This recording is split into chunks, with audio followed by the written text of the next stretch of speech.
Good evening, everyone. Super excited tonight. Every week, I am just even more hyper and excited to have this show go on.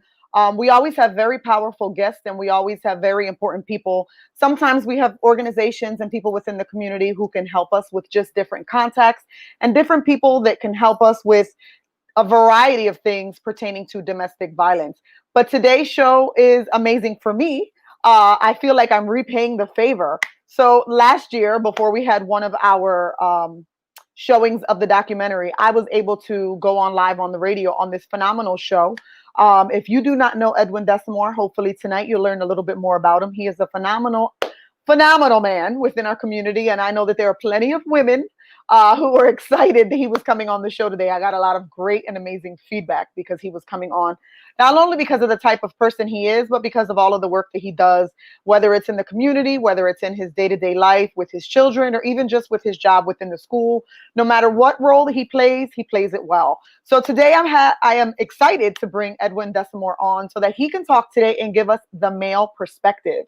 Last week, if you joined us, we had two amazing ladies on. They were my best friends, and they let you know what they felt like during my time of domestic violence. It was a phenomenal show. If you did not check it out, check us out on YouTube.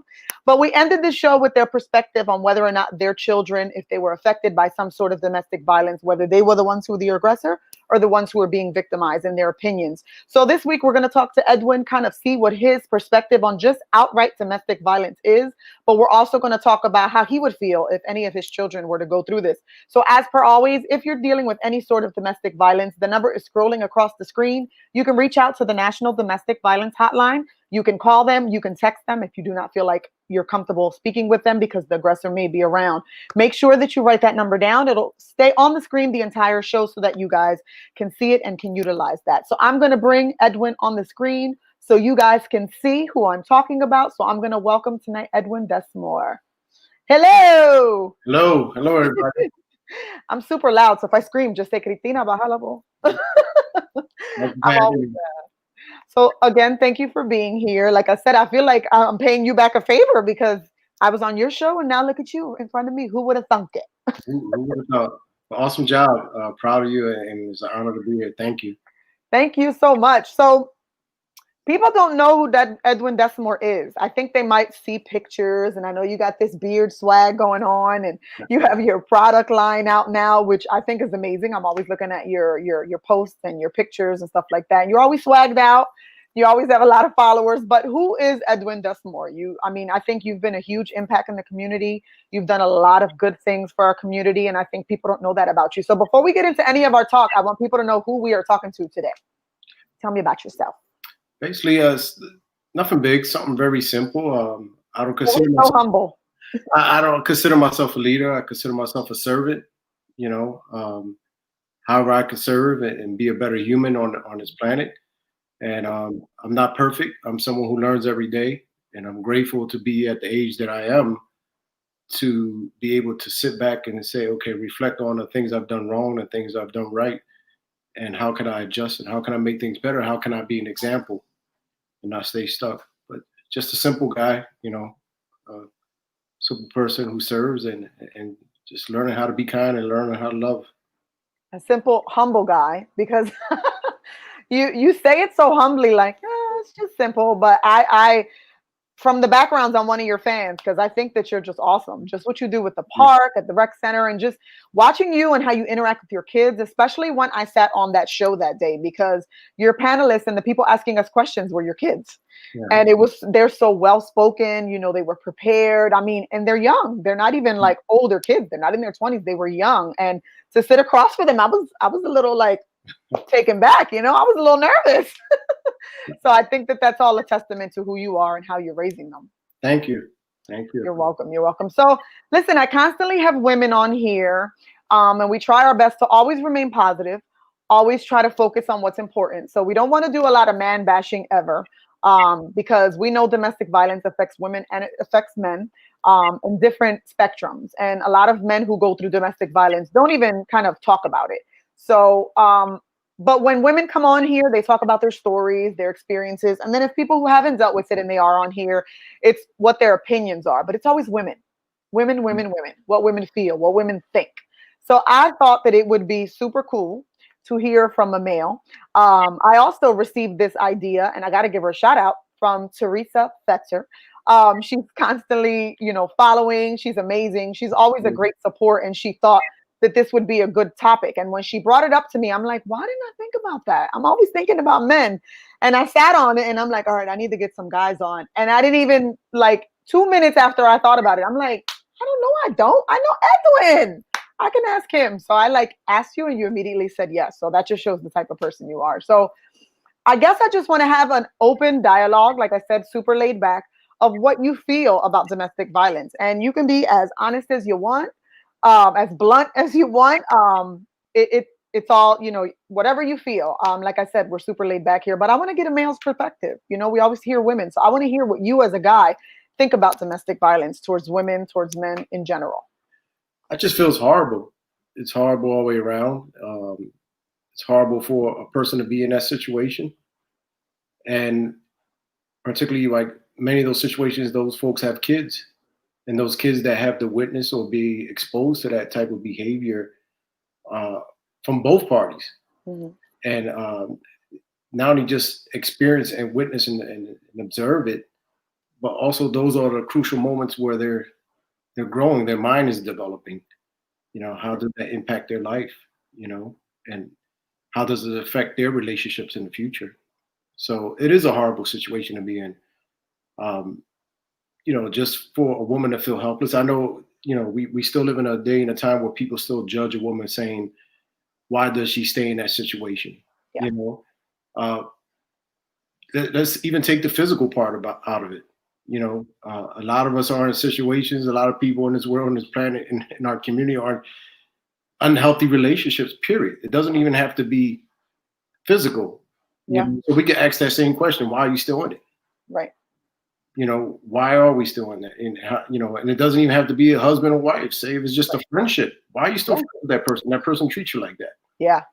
It just goes back to what is healthy and self love. But it's a Definitely. horrible situation, and it's a situation where nobody's loving themselves for both parties, the abuser and the abused. Mm-hmm. It's crazy that you say that, because a lot of times when I was going through my domestic violence situation and I was in that relationship, I I would always say to him, I would always say, I know that you're not happy with who you are. I know that you had a horrible past. I know where this is coming from. And he would flip out. That has nothing to do with what I do. I am who I am. My past doesn't have anything to do with it. And from a male perspective, you finally hear a male say that. Like, yeah, it has a lot to do as well, I believe, too, with their self respect. Because speaking from my own experience, and I said this before and I said it last week on the show, I had no self love of myself. I definitely hated who I was. When I looked myself in the mirror, I saw all of the flaws that he would point out to me. My best friend said last week, besides him being the focal point and the main person who's abused me, she said there were people who led up to this in your past, like you said, even friendships.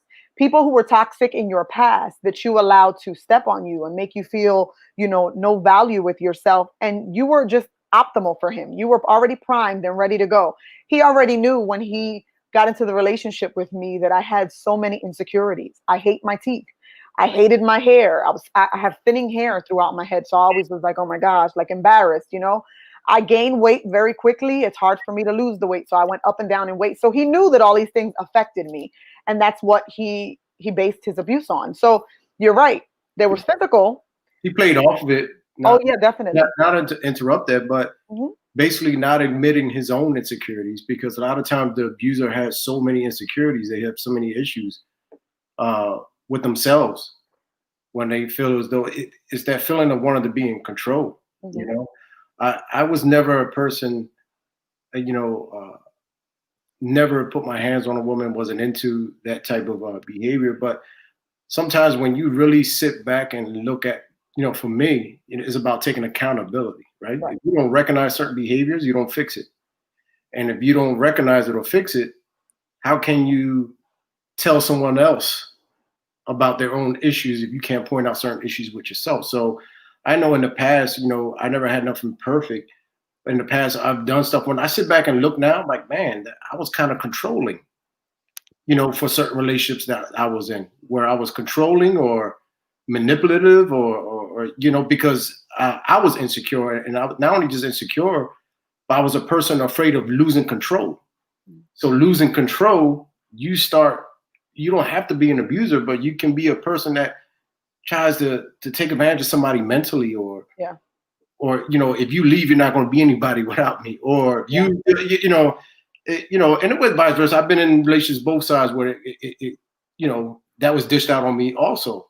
Right. But when you sit back, you're like, wow, those things were not healthy at all, and it's kind of like if you have younger siblings and family members and cousins, or somebody that you're talking to, try to give advice to you could use yourself as an example sometimes. Hey man, I was wrong for certain things, Yeah. so I could go back plenty of times where I look at things that we thought that were never an issue, but it is an issue. Yeah. Because it starts somewhere, Right.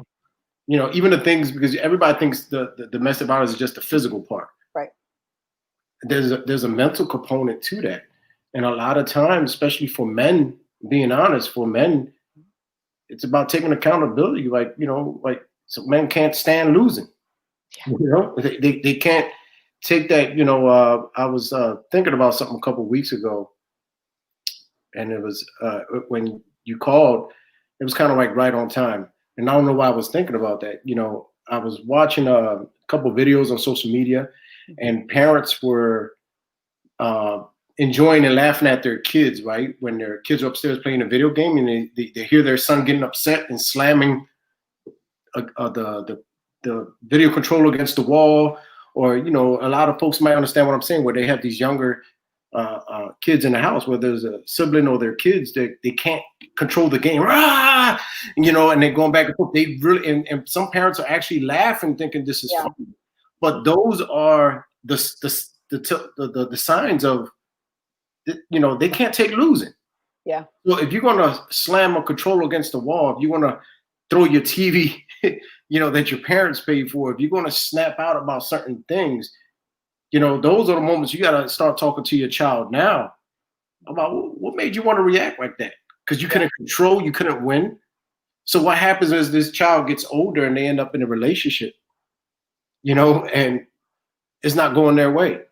Do they react the same way they did with the video game? Yeah. And it's kind of like with me, I gotta check my kids. Like, got one of my sons will call in and like, Dad, such came in the room and unplugged my game because he lost the game. They were playing against each other in separate rooms. Oh. But it sounds funny because Yeah. the little got upset. It came unplugged his video games, and was talking to a certain way. But I had to get on top of that right away. I had to talk about that. Like, yo, what made you think you could just come in and unplug his game? Right. What made you think you come in and push him around? But I have to check that now. Yeah. Before you develop certain behaviors, but not just check it, but let's talk about it. Mm-hmm. Yeah, being able to control that anger early on. I think that's why it's so important for us to talk about it now, especially with this generation and this age, because I think that, and Zulma has said it a lot of times at our showings, that bullying, is a form of it at a younger age, because kids bully one another and they demean one another, and it's something that they're just so used to. They're accustomed to doing it, and they're accustomed to saying you're stupid, or my daughter and her friends, they joke and they call each other that, but we have to have real conversations with them about, you may not think that it's a big deal, but it hurts someone else, so checking them, you know what I mean? And letting them know right from the door, that it's wrong. And I had that conversation just recently because, I needed to check my daughter because I was checked, you know what I mean? But we can't be offended from it. We have to accept it, because the reality is that those minor things, even though to our kids may seem, oh, that's just how I talk, is, can go somewhere else in the future. And not to say that our kids are that way, but, kids, bullying starts really young. You see it in the schools. My daughter went through bullying for years in school. And, kids were constantly calling her fat, calling her ugly. One kid told her on the internet that she should kill herself, that she should die. And, that's all forms of abuse. Evelyn Ramos said, pride is a huge factor with unhealthy behaviors. Yeah. Absolutely. Absolutely. My abuser was very prideful. He thought that, he ran the show, and if I did anything that was opposite of what he believed to be right, then I got smacked, or I got cursed at, or I got my hair pulled, because he had to be in control. It had to be a constant, I'm in control, I'm the man, which is what they say. They say, oh, well, Latino men, in our community, they have so much pride, but even women are that way. If we don't get things a certain way, then we're quick to curse our men out, or get smart with them, or yell at them and say you're worthless. Just like you said, it goes, you were guilty of it, but then it happened to you as well. I've been in that type of situation where I feel like they've hurt me, so I'll say something that I know hurts them, like, well, you're worthless without me anyway, I take care of you, type of thing. So I think we're all guilty of it in some way in our everyday lives, but it's in a matter of realizing it, knowing how we feel when it happens to us, and saying, okay, if this is what I feel like, then this is probably what that person feels like as well. Just recognizing it. Recognizing it. Once you recognize it, identifying it, then own up to it, and not make excuses. Right. We have a bad habit of making excuses. Right. Let's cut the excuses. If you're wrong, you're wrong, and admitting that you're wrong. Yes. With arguments could get out of hand. People say things back and forth. Things get ugly, and it goes back and forth. But those are the little things that it might not be physical, but your children are watching. Yeah.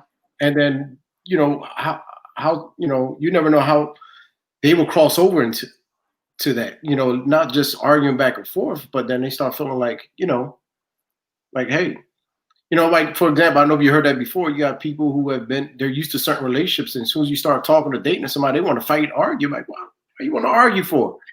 Because they're used to relationships that argue. Yeah. They're used to seeing relationships that people like, oh, wait, I need to be arguing. Like, oh, like, nobody got time for this drama. Right. Are we going to have a conversation, or we're going to talk about something we disagree with? It's all about growing. It's all about evolving, but you can't stay stuck, Yeah. And I think a huge, if not the focal point of domestic abuse, is just a total lack of respect. And I think we also have to teach that with our kids early on as well. And I continue to say with our kids, because I feel like domestic violence doesn't start, I'm 50 years old and I just want to hit you. I'm 60 years old and I decided I want to pull you by your hair. No, something in your background, something you've seen, something you've experienced at some point in your life has told you this behavior is okay. Yeah. And that's why we go out to the schools and we sit and we talk to the kids, and we don't say domestic violence. We talk about respect, self-worth, respecting your peers, and how you treat one another, because I think that it's important that we start there and embed it in their minds. Because even as kids, as you grow up, it's like, okay, maybe I did see him hit her, but my mom, when I go home, is totally different. She doesn't talk to my dad that way. He doesn't talk to her that way. He doesn't disrespect her. So I might have seen it in a movie or in a show or on TV, but this is what I'm witnessing in front of me. This is what I'm seeing in my household. And we have to be very observant of that. And we spoke about it last week. We spoke about it in the documentary, which you saw. My wake up point was when my daughter realized that day that her dad finally hit me, what was going on. She was 3 and she was able to verbalize to the police officer that her dad hit me, he knocked me down, and I couldn't get back up. And that was my wake up call. And that was me saying, oh my God, she's 3 and she understands it. As we get older, though, it's keeping that memory in our mind and saying, okay, she saw that when she was little, but I need her to see a healthy relationship now as well. I don't need her to see me fighting all the time or being disrespected, because then that's a memory that lives with her as well. Yeah. Teresa said it's cute when they're young, but not cute when they're called these names as adults. It's a different level. It's never okay to be called out of your name. Absolutely. I have a rule. We have adults on here, right? Yeah. I always had a joke, but just to serious it, I said I never call a woman out her name unless it's in bed. But it's joke. But those are the conversations I can have with men and talking with men, saying and choosing not to be a part of certain behaviors. Sometimes you get with a group of men, you could help influence that group. Whether you out at the bar, whether you out watching a boxing match, when certain language starts to happen, you have the opportunity to say, I don't think that's funny. Yeah. Or I don't think someone should have talked to this person that way or act that way. So it's kind of like how you talk, how you speak, be mindful. I have to be mindful. I know what role I play out here in the community, even with jokes, even if I know it's a joke, even it sounds like a funny joke, but I have to be careful with just I was putting up memes for my beard brand. Mhm. some funny memes. There was one meme I really was stuck on, and this is before you called the show, and it was uh, a lady smacking a man with no beard, saying, "Don't look at me without a beard." Yeah. Right? It sounds funny, but then Yeah, I yeah, really had to think about my place and put in that. yeah. You understand what I'm saying? Right, It right. sounds that petty, but I really No, I get it. had to sit back and soul search. Like, wait a minute, she just smacked this dude, right? Yeah. And it seems funny because he's a man, Right. right? But then that was something physical. So it really toyed with me, like, and I decided not to put that up because that's not the route I want to go, and that's not something that I want to promote. Yeah. Um, One thing you said stuck out when you're amongst other men and kind of nipping those things in the bud. I think that's important too, because I think that a lot of times, not even just domestic violence, but just behaviors that, and again, I don't just single out men, behaviors that women and men, adults, that we have, sometimes they're kind of pumped and we have hype men. And like if I go out with a circle of my friends and I say, oh, when I get home, I'm gonna do such and such to him, or I'm gonna, he did this to me, when I get home, I'm gonna say this. And either our friends laughing it off or just saying, no, that's disrespectful, like that's wrong of you. And a group of men sitting together and just saying, like, oh, she spoke to me how she wanted last night, so I smacked her. And it's a difference in whether your friends are gonna sit there and be like, oh, for real, that's cool, or men telling him straight up, like, bro, like, what's wrong with you? Don't put your hands on her, type of thing. So I see that. I see that with like my nephew when he's had conversations with me about girls. I've seen that with, just students, we both work in a school, and seeing other kids, and they sit there and, they joke. And I've had to check students when I see a bunch of guys sitting in the cafeteria and the boys are like, yeah, I did this and that, and she got smart with me, so I smacked her in the face. And I've had to go up to them like, that's not cool. I hope you don't think that makes you more of a man. But you see all of the kids around him hyping him up. Hype man. Yeah, yeah, yeah, me too. And it's a shame because this is what our kids are seeing every day. And these are the people that surround them. They don't have positive influences to tell them, yo, bro, Yeah. back I up mean, social media, well. it's amazing sometimes because there are folks in their 40s, 50s, and 30s who are, you're like, are you kidding me? Like, Yeah. bitches be whatever, or you hear the word bitches be, and it's kind of like degrading. Yeah. And a lot of these guys I know personally, and I put it out there, like, you really have some real insecurity issues. You still mad at women, period. Yeah. But you don't know what you're putting out there because you're putting out that you're feeding that type of behavior. You know what I'm saying? Using the word, excuse me for cursing on here also. No, We're open. We're open. Yeah, but that's why I didn't drink. I gotta, but it is these behaviors that you see out there. You could see certain men that have issues on there that are just attacking women through funny memes, so-called funny memes, but it's very degrading, and you can tell it's something deep down inside. And it goes both ways too with women. Right. So it's kind of like, establishing that healthy relationship with yourself. And you mentioned something about working in the schools. One of the things I tell the young kids, if I'm talking to a group of boys and when I'm doing little talks, and I say, how many of you guys, if you had daughters, would be strict with your daughters? And they all start raising their hand. They get all hyped. Yeah, I don't play that. I don't play that. And I said, guess what? I don't care how strict you are, right? If you walk around calling a woman this name, and if you go out acting like this, talking like that, many times, not all, but many times, she's going to find someone who's going to talk to her the same way you talk to everybody else. So my whole thing is like that father, and for the fathers that are listening, you should be the first example of how a woman should be treated. Yeah. Where she should be able to be like, hold on. As soon as that relationship takes a left turn, hold on. My father never called any woman this name. Yeah. Well, my father never put his hand on a woman. Even if the father's single, even if the father was dating, she should be able to use that as a comparison, in her relationship and check that. Like, hold on. My father will never talk like that or put his hands on a woman. So the father should be the example from the beginning you know what I mean, to try to prevent that from happening. Yeah, definitely. I think we touched on that last week too, because we spoke about how both of the women that were on are in marriages. They have positive husbands who are positive role models for their children. I'm a single mom, so I have a different dynamic. So being cautious of what my daughter does view in who I date or relationships I'm in, because she doesn't live with her father. She doesn't see him on a daily basis. So it's not like she has an adult male who's forming some type of how it should be laid out to her. You know, she's watching what I accept, what I tolerate, and that's how she's learning. So her household is different because she's learning from what I take in as respect.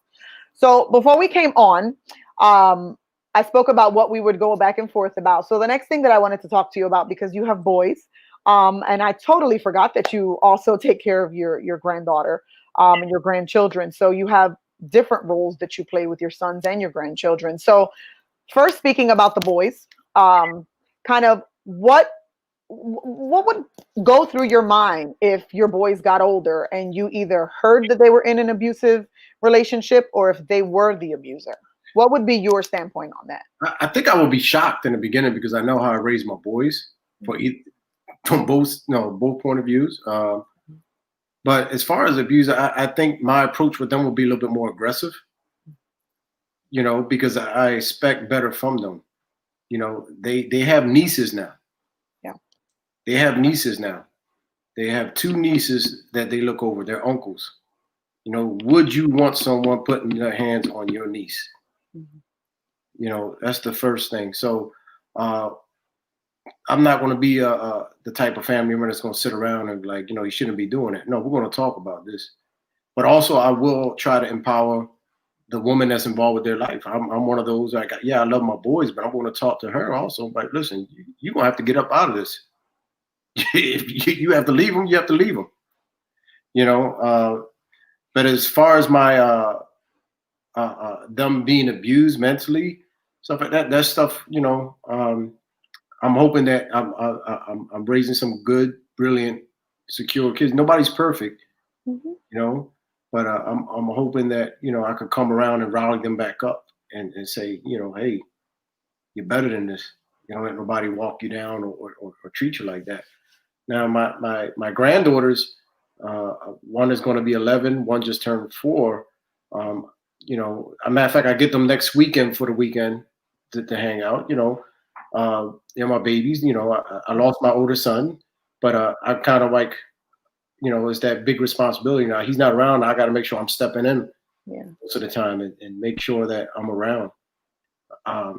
I can't, when I look at them little girls, in their face, I can't imagine anyone putting their hands on them. That's another thing we don't talk about either. People talk about it's not right.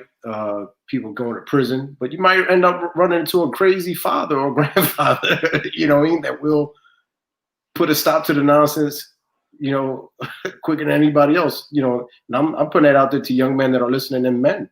Yeah. There are some folks that will do something to you for putting your hands on their princess, their diamond, their world. Matter of fact, I'm gonna go to step far. It probably won't even just be men. You got some crazy moms. You're not gonna touch my child. So, and it goes that way, man. And just make sure that they're secure. But just being aware and hopefully just raising our kids up to stay out of a situation like that. Prevention, just like you want to do drug prevention. This is a big part of prevention. Healthy relationships. Yeah, definitely. Yeah. Ray Velez says, Edwin, you're an amazing role model for all your boys. You've been through a lot and continue to push yourself. God is good. Well, Ray's the man. Yeah, that's my boy. Ray's the man. Thank you, Ray. Just want to say again, it's just about us understanding what is healthy, what is not, and how can we avoid those pitfalls. In our culture, I don't know about anywhere else, but in our culture, and this is up for debate. Anybody who's listening, they want to chime in on this, right? In our culture, as soon as somebody's single, they can't wait to get in a relationship. They need to be in a relationship. They don't even give themselves a chance. Yeah. To get to know themselves. Yes. They have to be in something right away. Amen. And before you know it, you're in a situation and finally you're getting yourself together. You're like, I didn't want to be in this. And now you're sitting in there and now things start to turn left because now things become unhealthy, Yeah. you know? So it's kind of like for those who are just breaking up or just getting out of something, the big advice, there's nothing wrong Being with single. being, by yourself. There's nothing wrong with being single. There's nothing wrong, because we do have a culture of people like, you still single, bendito? Like, why you by yourself? Like sometimes you're like, I'm happy. Yeah. Until because I think once you're secure and fine with yourself, you'll be able to be in a great relationship better because you're in a good relationship with yourself. Yeah. Oh wow. You like gave me an amen moment. I've said this a lot of times. I said this a lot. I said this for two different reasons. I've said this to people because I've been a witness just to some amazing women who I've had friendships with, and I see them, and I know that they have pasts that are not perfect, and I know that they have a lot of healing that they need to do. But they'll break up with someone and then go to the next person and then go to the next person. And I've said before, like, just be single for a little bit. Just Yeah. find out who you But are. Find out what makes you happy. we also live in a culture where people want the Facebook relationship. Yeah. You want to be able to like as soon as they get in a relationship, you want to be able to just broadcast it. And we all have those family members and friends, but that relationship is crazy as I don't know what. Y'all got the perfect portrait going on in Facebook and Instagram because a lot of times folks just want to. I can't wait to take some pictures. We're going to do because people want that story. You know what I mean? That when you matter of fact, since we're on the storytelling, but for when I'm saying like it's very hard. I think it's difficult especially for ladies and girls growing up because if you listen to even the fairy tales, the prince in shining armor saving her from the dragon or stuck in a tower somewhere, right? Mhm. Instead of teaching the young lady like you don't need nobody to come save you, Yeah. you can save yourself. Yes. And a lot of times you have a lot of folks stuck in this relationship in their lives like I need someone to save me, life will be better. Yeah. You need to be in a relationship. And I think it starts with these little damn stories that are cute, but there's no empowerment in some of these stories. It's kind of like she's helpless. She's by herself somewhere. She's stuck in like, no, baby girl, you can get up out of there. Get up out of there, and it will be nice if someone can help you get out of that situation. But you have the strength to do it. You don't have to rely on a man to do it for you. Yep. And I think those are the beginnings of, well, I'm with this guy. He saved me. I need him. And I need to be in this situation, whether he hits me or not, or verbally abuses me. But he's my knight in shining armor. You know them stories. Like people like, I don't understand him, or I love him, and he has issues, but I love him, and or he's helped me. He's been there for me. And those are the things I just wanted to bring up. Sorry if I'm attacking a little story. No, no, no. You know what? I feel like I say that all the time. We need to have some new types of fairy tales, some new Disney characters of women that take care of themselves. Yeah. And, the story tale, the ending is amazing because she did it on her own. I say the same thing because I'm like, que linda. She's up in a tower and she waited and she could only come out once he helped her. Yep. She climbed down that tower by herself. Yep. But they made it out to be, I need someone. Jessica Swanson says, I didn't mind being single since I was comfortable in my own skin. She's not lying. She loved being single. Okay, she's in a happy marriage now. But like I said, I saw it on two ends of the spectrum. I saw girls who jump, and I'm like, Mama, I know you're unhappy. Stop being with these men and just worry about you. Take some time. But then I know other women who are in the worst relationships, who their boyfriends, their fiancés, whoever, they don't beat them. They don't pull them by the hair. They don't have those types of stories. Mental. Mm-hmm. But they got the ones that you need to make sure you call me every day as soon as you leave my site. If you post something on Facebook, I have to approve what it is that you post. I don't like your friends, so you can't hang with none of those people. Yeah. On the weekends, you only are with me. You don't need to be with your friends. Why? You want to go be with somebody? I see those relationships all the time. And I've been around so many, and I've been around some that they cry every day and they're in pain and they're hurting. And I'm like, my love, why are you dealing with it? And I say that not to be hypocritical because I was in those types of relationships. I know. I think we were. I think almost everybody was Yeah. mixed up in something like similar or close or not as extreme or somewhat Mhm. that was involved with something like that. But it's like, but I think as you evolve, you should be able to, like for example, I'm at the age, you want to be in that relationship where if your lady says, "Hey, I'm going out with the girls," you're like, "All right, good night, have fun, be careful," right? And Right. go to sleep. You don't want to be in that relationship like, "What the hell is she doing? What is she up to? You can't sleep," and it goes vice versa. You know what I mean? Nobody Yeah. wants that. You Yeah. want to be able to like, yo, just be careful, come home safe. Yeah. Definitely. Uh, I, I'm just taken back by people who now, because like we said in the show last week, I was in such a different mindset back then because one, I was very young and I was immature.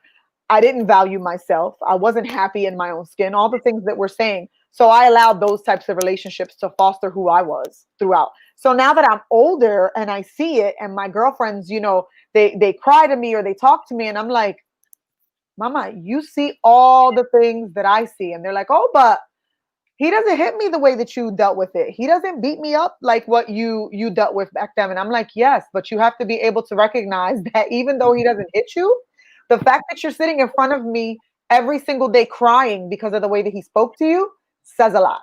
Hmm. Hmm. Emotional abuse lasts a lot longer than physical abuse Yeah, does. yeah, and that's why I mentioned that earlier about the things we do because sometimes not only it sticks around longer. Yeah. It sticks around longer, and that's what I'm saying. I want to encourage men that are listening to really check themselves, really break down your relationship and figure out what you're doing. Is it healthy or is it not? As a matter of fact, look at your past relationship. Stop making excuses. Yeah. And I challenge you to really break down, what took place, how you acted. Mhm. I'm sure you had your good moments. Everybody has their good moments, but let's look at, what I could have done this better. Yeah. I should never done that. Right. You know, um, it's also if you had children, if you did anything, if you spoke a certain way in front of your children, there's nothing wrong with sitting them down and say, hey, you know what? That remember that night? Because kids remember that night for 20 years, 30 years later, right?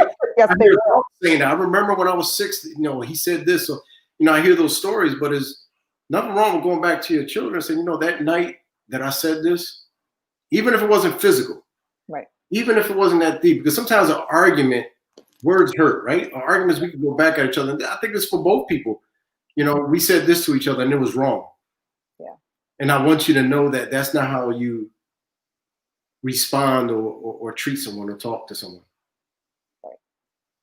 So Javier Santiago says that's how you know what to get into communication. His prior remark was getting rid of social media. I think social media does play a huge role as well because, again, like I said, people have their hype men. Mhm. And, unfortunately, I've seen people disregard women and men on social media, talk bad about them, and just say things that are disrespectful or block their partners. Those things cause fights and disagreements and end up spiraling into something bigger sometimes. Yeah, So social media can definitely play a huge part in it as well. yeah, yeah. Ray says, unfortunately, words will forever stay on your mind. It affects your self esteem, and you tend to think twice if you're worth it. Words can literally haunt you. That's Yes, right. they can. They definitely can. I know that because, just like, Miss Ramos said last week, because I was so used to men constantly telling me, you're lucky someone's with you. You should feel good that you have a man because, your body ain't beautiful. Your teeth need to be fixed. That was so embedded in my brain that that's exactly how I felt. So when I went out, I never felt confident because I was always in my mind like, he said it, this guy said it, that guy said it, and it stayed in my head. It's embedded. So emotional abuse is definitely something that a lot of people don't get it. A lot of people definitely, when they think domestic violence, they think he hit her, she hit him, and they never realized how crazy verbal and emotional abuse can be. Sometimes it could be worse. You don't even have to hit a woman, but if you can control her with the things that you say, Yeah, it could be worse. You could be living in a nightmare just in a household where he's never hit me once, but the things that he says to me terrify the crap out of me, and that's why I never leave. yeah. That's why I think going back again, like loving you, loving yourself. Mhm. Um, you know, we both work in schools. I remember I usually do PDs in the beginning of the year. This year we couldn't do it because of COVID, but a lot of times I would tell teachers, especially I'm a 7th grade dean, I would tell teachers, I was like, listen, go back, look in the mirror. Everything you don't like about yourself, find it, right? And embrace it, because those kids will find it. Yeah. You could, I don't like my earlobe, right? Whoever thought you would not like your earlobe, I'm not talking about me, but you could just, I'm just using that as an example, right?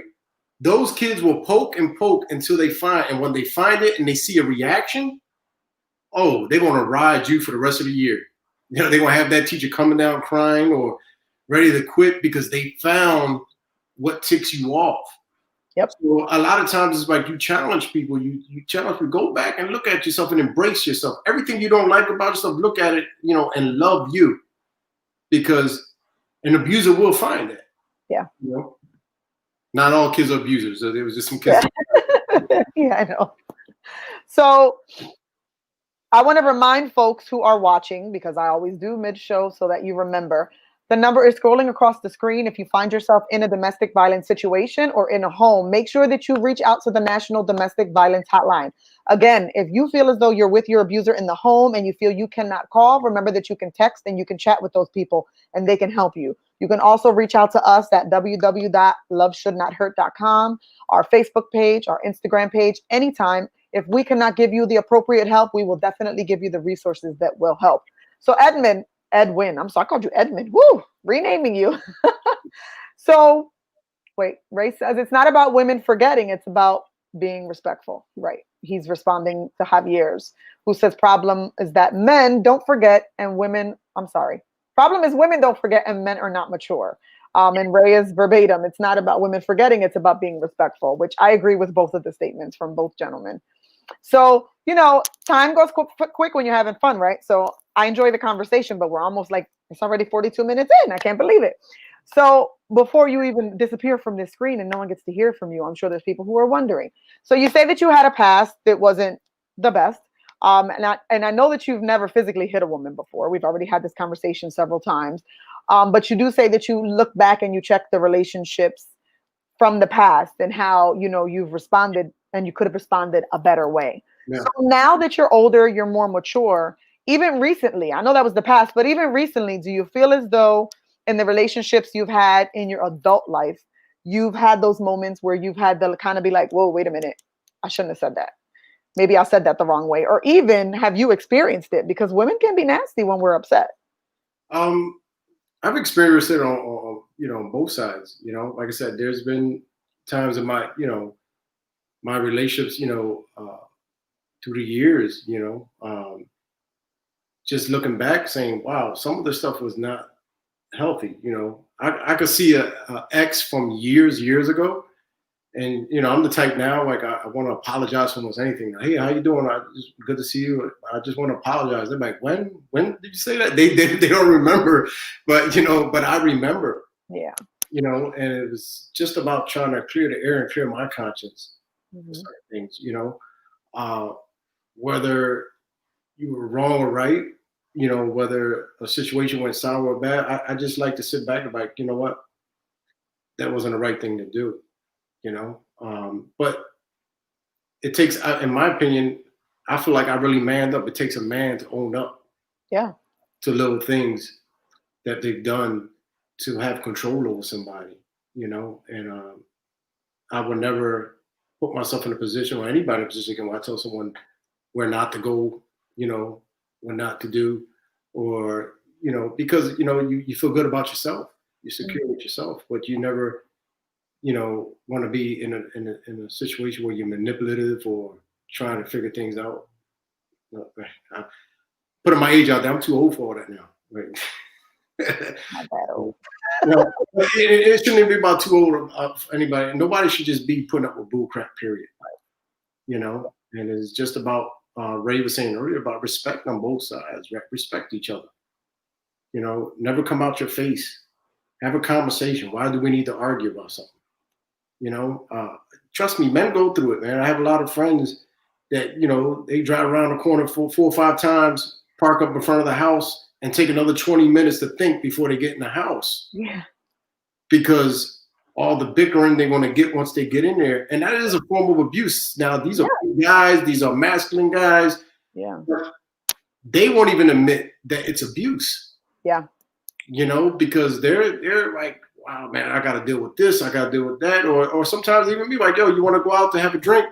Oh, she's throwing a fit because I'm stepping out to have a drink, you know, and you start thinking like, you know, a lot of people don't think about those little things, but that's real. Yeah. That is real, you know. Or when you sit around with the guys and you got two of them that keeps checking their phone because the old lady's blowing their phone up like, yo, like, what are you doing? Where you at? What are y'all talking about when you come home? Once you're home now, you know? Goes back and But, but I'm being a woman now, so I'll be like, wait a minute. It also depends on the situation, especially when it comes to things like that, because I think respect should be always on both parts, and everybody wants to have a relationship where, like you said, if your mate is going out, you listen, make sure you drive safely, have fun with your boys, be careful, if you need me, call me. Everybody wants that. But there's also, and for males and females, there's also a matter too of lack of respect that might have kind of also allowed that to happen. but then again, too, Like you blowing your phone up because she got cheated on or things like that, which is another form of why are you still in that relationship? but yeah, but why you let's deal with you first, right? Say because Right. why should someone come into someone else's baggage? You know, and the other piece is my advice to men, like, don't do nothing to break that trust. There you go. Yeah. You know, and it goes back and forth. You know, don't do nothing to break that trust. But also, ladies, you know, give a man an opportunity if he didn't do anything wrong. Right. Right. You know, you know, I know there's this thing that's I don't know how much time we got left, but you know, I also believe that As long as I want. you know, is kind of like say if a woman decides she wants to date, she shouldn't be labeled, right? If she's grown, she knows how to respect herself, and she should be able to date who she wants to and be who she wants to, right? Right. But they say there's a double standard. But I also believe I'm a firm believer that sometimes men are already born with the stigma of being a dog. You're right. As soon as they're born, and a lot of these ladies, they talk all that stuff. Oh, men ain't this, men ain't that, right? But you fail to realize you have a son. You're raising your son, and what you're putting out there is going to come back on your son. So when your son wants to have a relationship because of that energy he's put out there, he's already labeled a dog. He's already labeled a. You know what I'm saying? It's kind of like I ran into you know, a friend not so long ago. They said they were at a baby shower, and she says, "Man, and when I only known you for 2 years, and you're so respectable and this." And I said, "When you get into why you say that?" She goes, "Well, I was at a baby shower and I heard these ladies talking about you." And they were saying how you were this and this and that. And I was like, really? They were like, yeah, in the 8th floor. I said, the 8th floor? Long time. You tell a long time ago. So what I'm trying to get at is like, everyone was different 2 years ago. Everyone was different a year ago. Everyone was different 6 months ago and 2 months ago. I evolved. But if you're talking about that person from 20 years ago, right, you don't know me. But what happens is that people put a stigma on somebody or still hold people to where they remember them from,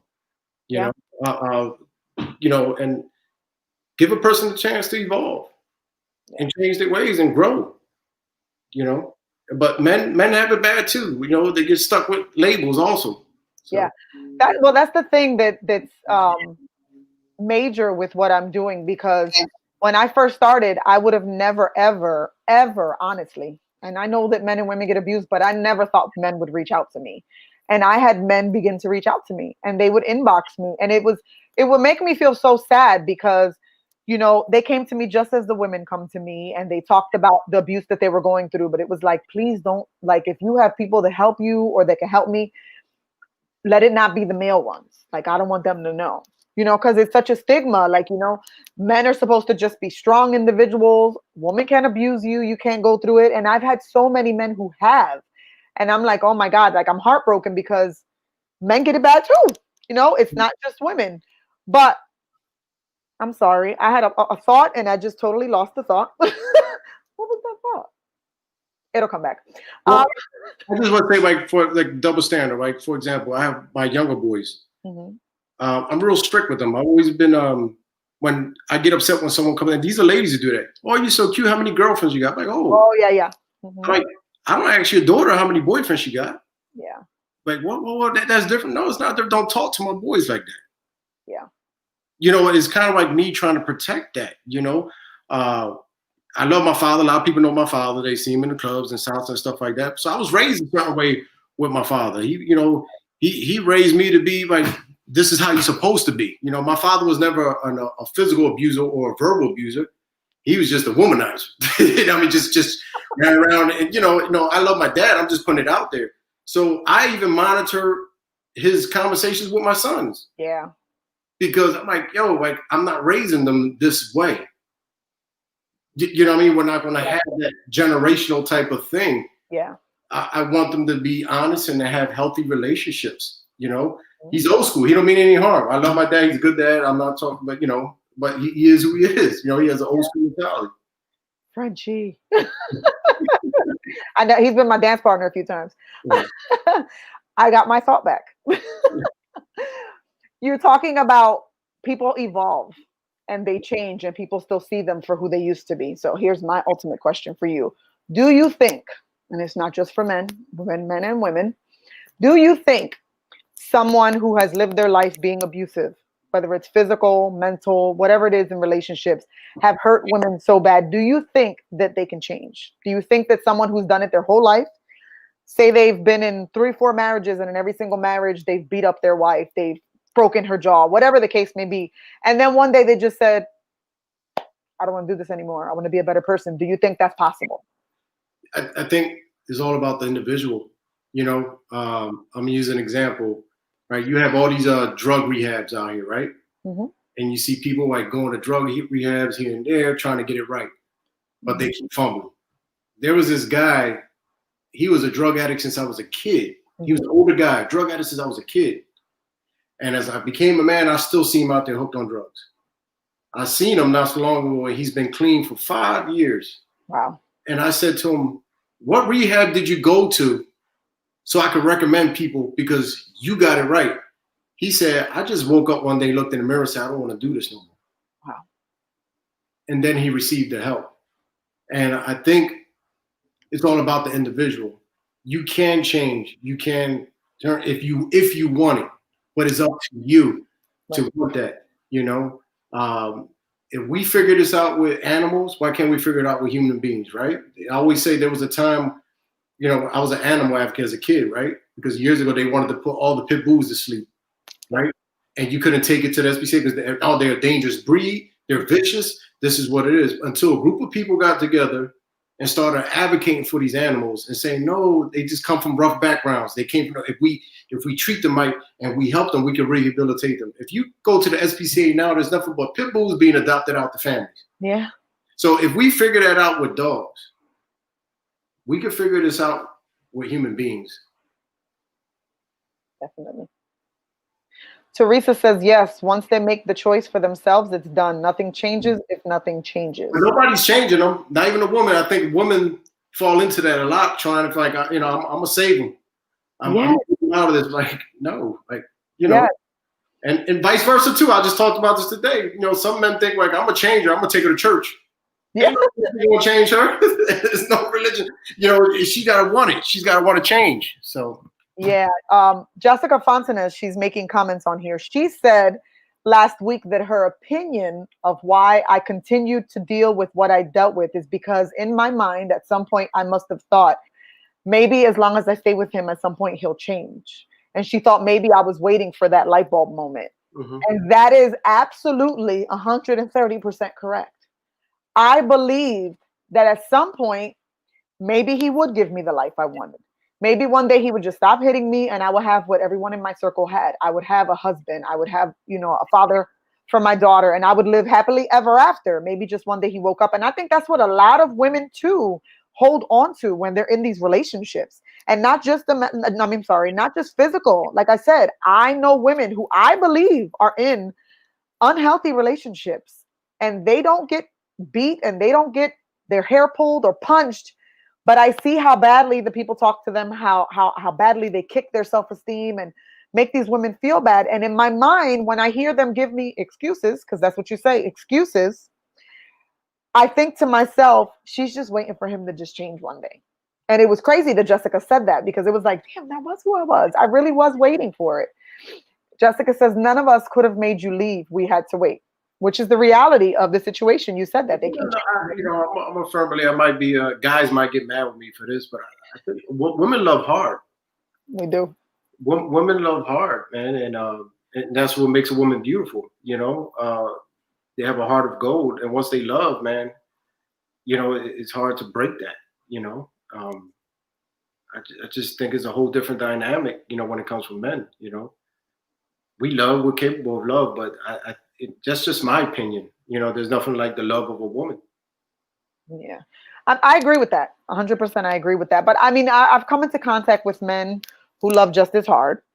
And it's sad because those are the same men that I see who can't keep a relationship, can't stay in a relationship because they meet the toxic women. The women who, unfortunately, a lot of us say we want a good man. We want a trustworthy man. We want a man that's going to treat me like a queen. And then they get that.